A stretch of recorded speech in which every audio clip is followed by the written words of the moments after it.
guys, Dr. Rob Barrington here with some more nutrition advice. Those of you that have followed my channel for any length of time will know that I talk a lot about sugar and the dangers of sugar.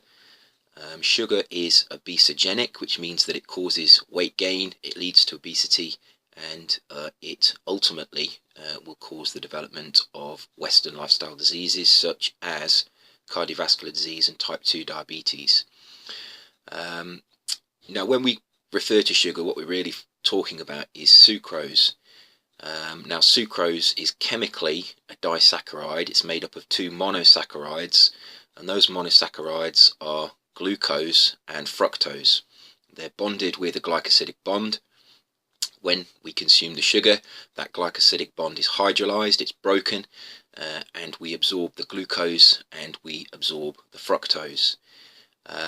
It is the fructose component of the sugar molecule that is thought to be the most obesogenic component, and fructose is considerably sweeter than glucose.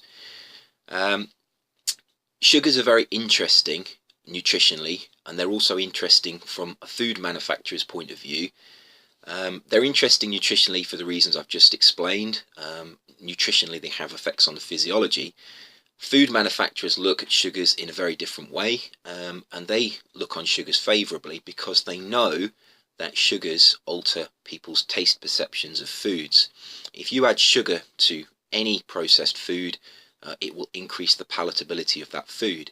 Now, because sugar is very cheap and sugar is very sweet and it's very palatable, adding it to processed foods is a no-brainer for food manufacturers.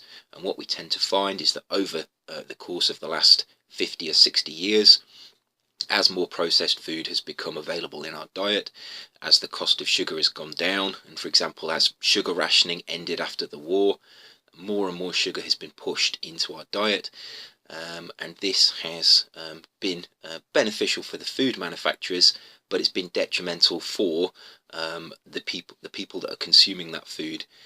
Have unfortunately suffered the detrimental consequences with regards to their health. Now, the taste of sugar is known to be palatable to humans. It's one of the tastes that humans seek out, and that's the trick that food manufacturers use. But what's not so well understood is that you can actually become habitualized to the taste of sugar. Sugar is known to be addictive. It has chemical effects in the brain, and it does act as a hormone-altering chemical, and it does have addictive properties. But it also has this property to change our taste perception. Now, anecdotally, those people that eat a very low sugar diet, those people that have been following my advice and have removed sugar from their diet, what will happen when they consume sweet foods is that they will actually probably find them too sweet. Most Western foods are tailored for people that consume sugar regularly. People that don't often consume sugar, when they eat these foods, they actually may find them unpalatable. And this is really the subject of this video. What I want to get, where I want to go with this is to do with the threshold for tasting sugar, because it's quite interesting, and it does open up some avenues of interest nutritionally. So when we consume sugar, we have a threshold for taste, and that sugar appears, it's perceived as being sweet in our mouths, and that is a taste that we desire as humans. If you follow a high sugar diet for a long period of time, what actually happens is the threshold for you tasting that sweet taste goes up. In other words, those people who consume high sugar diets become habitualized to them, and as they become habitualized to them, they require more sugar in their diet to get the same level of sweetness. This is obviously going to lead to increased consumption of sugar, because those people that are eating that diet will then find that what happens is that the foods that they once found palatable will now taste bland, because they will be perceived as having a low sugary taste. And this is one of the dangers of sugar. If you consume sugar regularly over time, because you become habitualized to it, you actually require more sugar.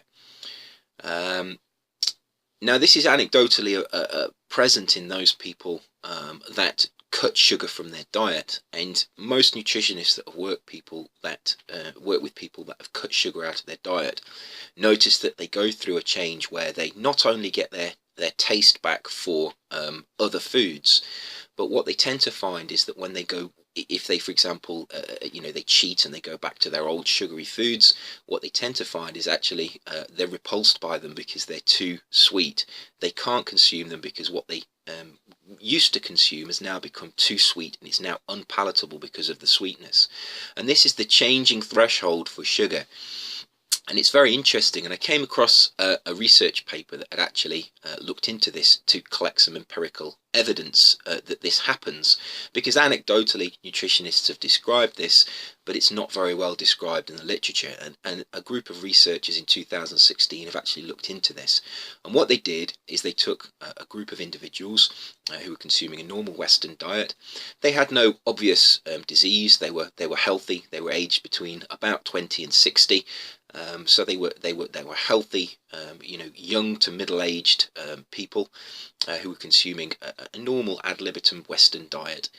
And what they did is they asked one group of them to remove 40% of the sugar from their diets. And what they found after a couple of months was that those people, they actually perceived less sugary foods as containing more sugar than they did. In other words, their threshold for the requirement of a sweet taste had gone down, and foods that were less sugary were actually perceived as being more sugary. In other words, they were actually more sensitive to a sweet taste. And this was compared to the control group, who made no changes to their diets. So that backs up the anecdotal evidence that if you cut sugar out of your diet, what actually happens is that you start to perceive less sugary foods as more sugary. And this is anecdotally why many people who have high sugar diets don't like fruits and vegetables. They find them very bland, very uninteresting to eat. Whereas those people with low sugar diets can actually taste the vegetables, they can taste the fruits. Fruits appear very sweet, some vegetables appear very sweet, and this is because their threshold for the requirement of stimulating that sugary taste, that sweet taste in the mouth, has actually gone down because they don't consume sugar regularly. Now, this study also looked at the desirability, the palatability of these foods, and what they found is that the subjects that cut 40% of the sugar out of their diet, what actually happened was that those foods that were less sugary, although they perceived them as being more sugary than they were because their threshold had gone down, they didn't find them less palatable. So in other words, they were starting to like the taste of less sugary foods. They were becoming desensitized to this, this high threshold of sweet taste that you get when you consume lots of sugar, and they were actually starting to find less sugary foods just as palatable as the high sugary foods that they used to consume.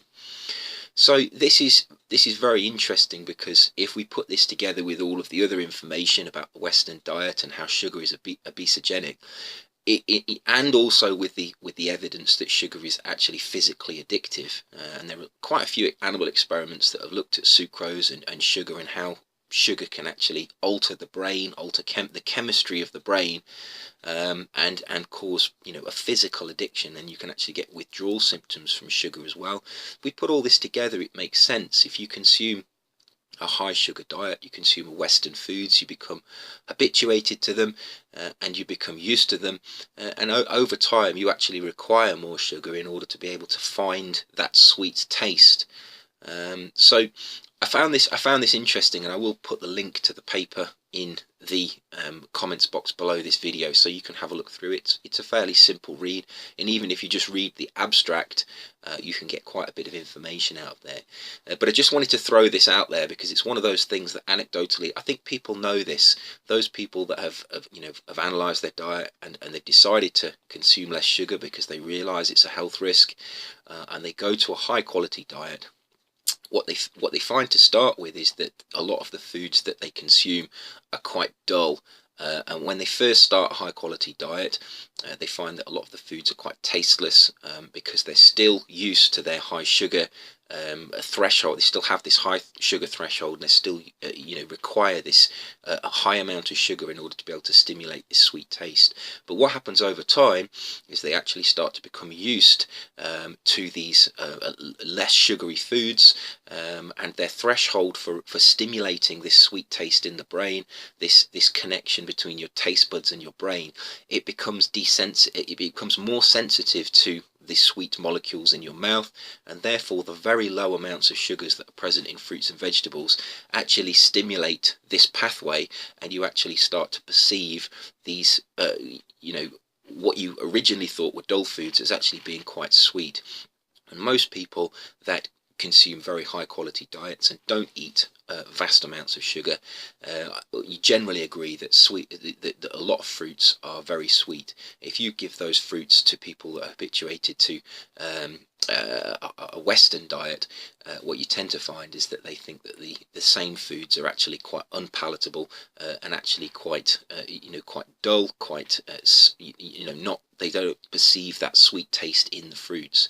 And being able to obviously taste the sweetness in vegetables is a big advantage, because vegetables are low in sugar, they're very high in fibre generally, they generally have low glycemic indices, they generally produce low glycemic loads, they're generally very healthy. They're healthier probably than most fruits because of the low levels of sugar that they have.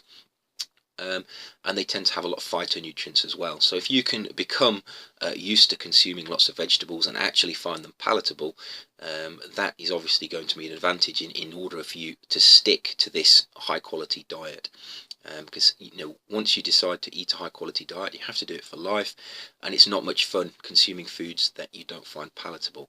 So therefore, if you can you get over this initial problem of the sensitization of your taste buds to lower sugar foods, you're obviously going to have more chance of sticking with a high quality diet. And this research paper shows empirically that this process does occur, and so therefore if you do continue with your high quality diet, over time you will actually not miss those high sugar foods, and you will actually find that high quality foods and a high quality diet tastes very palatable. So I hope that was interesting. Please eat well, stay healthy and protect yourself, and I will see you soon for another video. Take care.